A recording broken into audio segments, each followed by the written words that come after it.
ଆସନ୍ତୁ ଆଜି ଜାଣିବା ଭାଗବତ ଶବ୍ଦର ଅର୍ଥ କ'ଣ।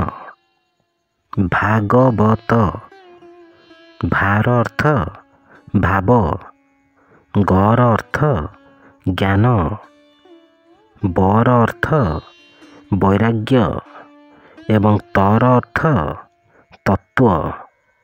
କିନ୍ତୁ ବ୍ୟାକରଣ ସୂତ୍ରାନୁସାରେ ଭାଗବତ କୃତଂ ଭାଗବତମ୍ ଅର୍ଥାତ୍ ଯାହା ଭଗବାନଙ୍କ କୃତ ତାହା ହିଁ ଭାଗବତ।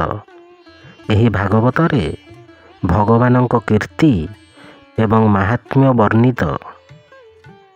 ଚାଲନ୍ତୁ ଜାଣିବା ଓଡ଼ିଆ ଭାଗବତ କିପରି ଭାବରେ ରଚନା ହୋଇଥାଏ। ଇତିହାସରୁ ଜଣାପଡ଼େ ବ୍ୟାସଦେବ ରଚିତ ସଂସ୍କୃତ ଭାଗବତ ଓଡ଼ିଆ ଭାଷାଭାଷୀଙ୍କ ନିକଟରେ ଆଦୃତ ହୋଇପାରିନଥିଲା। ଜଗନ୍ନାଥ ଦାସଙ୍କ ପିତା ଭଗବାନ ଦାସ ବଡ଼ଦେଉଳରେ ପୁରାଣ ପଣ୍ଡା ଥିଲେ। ତାଙ୍କ ପରେ ଜଗନ୍ନାଥ ଦାସ ପୁରାଣ ପଣ୍ଡା ହେଲେ। ସେ ସଂସ୍କୃତ ଭାଗବତକୁ ସରଳ ଭାଷାରେ ବୁଝାଇ ଦେଉଥିଲେ।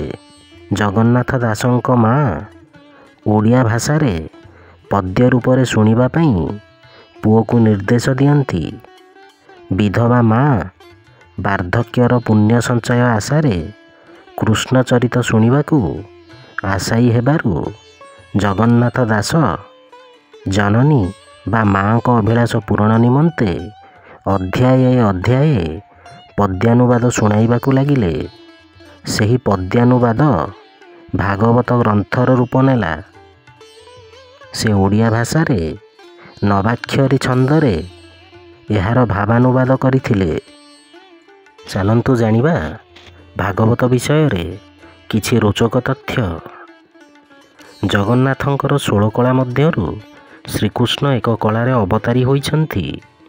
ସେହି ଗୋଟିଏ କଳାକୁ ପୁଣି 16 କଳା କରି ତହିଁରୁ ଏକ କଳା ଅର୍ଜୁନଙ୍କୁ ପ୍ରଦାନ କରିଛନ୍ତି ଏବଂ 15 କଳା ଘେନି ନିଜେ ଗୋପ ମଥୁରା ତଥା ଦ୍ୱାରିକାଦି କ୍ଷେତ୍ରରେ ଚିରନ୍ତନ ଲୀଳାମାନ ସମ୍ପନ୍ନ କରିଛନ୍ତି। ଜଗନ୍ନାଥ ଦାସଙ୍କ କୃତ ଓଡ଼ିଆ ଭାଗବତ 12 ସ୍କନ୍ଧରେ ବିଭକ୍ତ। ପ୍ରତି ସ୍କନ୍ଧ 10ରୁ 30ଟି ଅଧ୍ୟାୟରେ ବିଭକ୍ତ ହୋଇ ଏଭଳି ରଚିତ ଯେ ପ୍ରତିଦିନ ଗୋଟିଏ ଗୋଟିଏ ଅଧ୍ୟାୟ ପାଠ କଲେ ଏହା ଠିକ୍ 1 ବର୍ଷ ବା 365 ଦିନରେ ସମାପ୍ତ ହେବ। ଭାଗବତ ପ୍ରତି ଓଡ଼ିଆ ଘରେ ସନ୍ତାନ ଜନ୍ମ ହେବା ଏନ୍ତୁଡ଼ିଶାଳରେ ମୁମୂର୍ଷର ଶେଜ ପାଖରେ ପଢ଼ାଯାଏ।